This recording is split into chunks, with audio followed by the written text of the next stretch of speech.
Ssaabasajja gyali mulamu twamuwadde eddagala asobole okuba nti atereera. Obulwadde obumuluma twabuzuula era twasindisa abasawo abakugu basobole okuba nti bamukolako.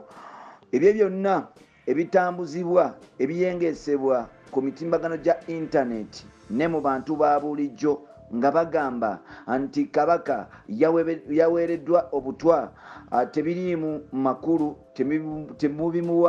temubiwa matu, tebiriimu kaneeguusa yadde nakamu nakeddagala. Obuganda tebulina nakwewalikira kubanga Kabaka ali mu mbeera nnungi ddala. Bino ani abyogera? Yavudde ku ky'okubyogera ye lwaki abyogera kati? Embeera yasose kutabuka. Olwo nno nekisooka tugenda mu maaso n'okuba ntufuna information bwetyo. Tugenda kutuusa ku Katikkiro wa Buganda ng'abako byayogera eri Obuganda ne Bannayuganda n'ensi yonna ku mbeera ya Kabaka. Tukwaniriza ku mukutu gwaffe omuganzi ogumanyikiddwa nga Uganda mu Kamooli, amannya n'eddoboozi bampita Ntambi James Kiboya Maxudi Junior.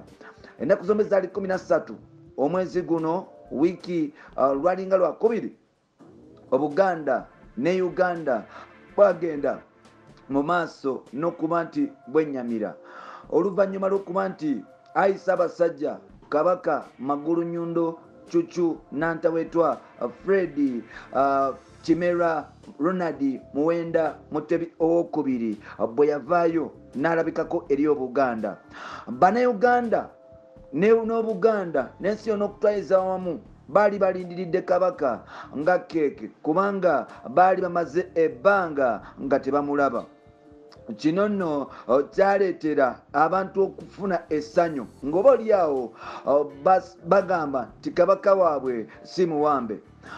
Waliwo ebigambo ebyatandika okwogerwa nti Kabaka yawambibwa era newoko akatambi akalaga Kabaka bwe yateeka emikono emabega mbukaali kabonero akalaga nti Kabaka yawambibwa.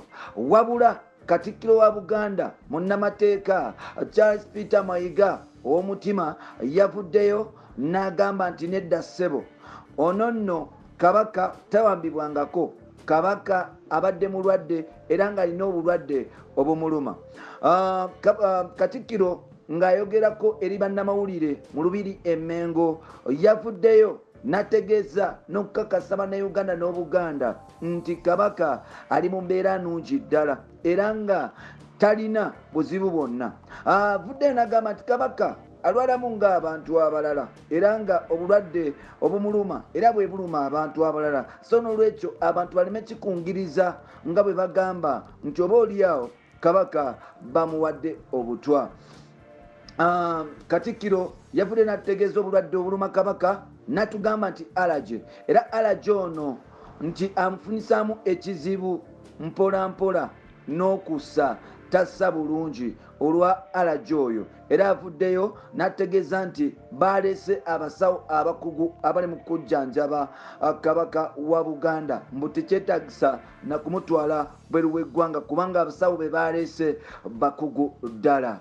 Katikkiro yamaze n'ategeeza nga Kabaka ne Mami Ruth Najinda mpola mpola Sylvia I think Najinda bagenze mu maaso n'okuba nti oba oliawo babagema ekirwadde kya ssenyiga omukambwe ekimanyiddwa nga COVID-19.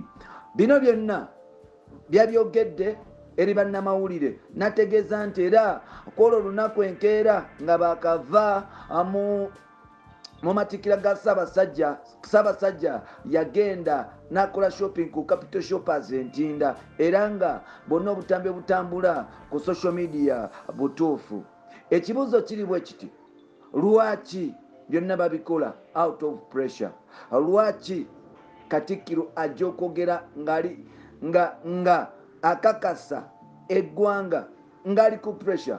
Suubira bayite abakugu abakola PR omutuufu babayambeko kubanga bye bakonvinsinga Bannayuganda oba oli abiyinza okubeera bituufu obanga tebajja bigula kubanga saawa zino mindset ndala nnyo. Alaje n'aleete okussa omuntu obutassa alaje ekyo ekintu yes katukireke bwe tutyo naye ng'ate ekisinga obukulu nti Katikkiro yatuwadde information era nga tumuwe obwesigwa obwo aleme kuba nti tuleme kumuyisaamu kubanga musajja munnamateeka muyivu ebintu abimanyi n'ekirala kyensuubira oba oliawo ye ne mukama we balina kye bamanyi so n'olwekyo nsuubira tumuwe time tuleme kumukuba nnyo kukisuusa ate we twalikomye kubanga omusajja bamusabula aba yakeekyusa bw'ati ne bamusabula okitegedde nti pressure gy'aliko mpitirivu ddala